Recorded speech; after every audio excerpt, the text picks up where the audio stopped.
Hello there people, this is Christian and welcome back to my computer in Fusion 360. And this is just I think a short video on the problem with sometimes when you do split faces. Or if you happen to have faces you don't want anymore and you want to remove them or delete faces. So we have done something here, we needed to split the face, make this finger over here, and by mistake we have some faces left over back here which we don't want anymore. What we can do is highlight them. Hold down to Control to select the second one, right click the face and do a delete. You can of course use the keyboard also, we can do the same thing on the inside. Right click and delete. And this way we can move faces we don't want. It will be split faces and Fusion will try to heal them. The important thing was I was in the solid tab, so I'm gonna undo the two I did, and if I mistake is in the surface tab.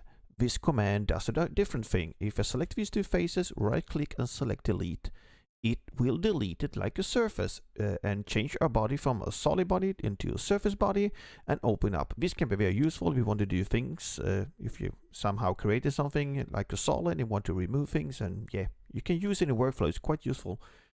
But as I said, you have to be in a solid, and look at it says look at another model. If you buy this is of course quite easy to fix, but sometimes you can get a strained face and you're like, I don't want this cut out. It can be some type of combine, you've done some other bodies, and no, I don't want this face. Check that you are in the solid tab, select the face, right click and delete, and Fusion will try to heal the model. So it makes us a flat face. Let's go back. Yeah, an ugly circle cutout. Mark it, right click and delete, and it would heal up the body. But of course, if it by mistake is in the surface tab, click, right click, delete, I'm repeating this last time, you will turn over to a surface body and open it up. And then you can do other stuff, of course. So that's what all I wanted to share with you in this short video. With that said, take care, see you around, and goodbye.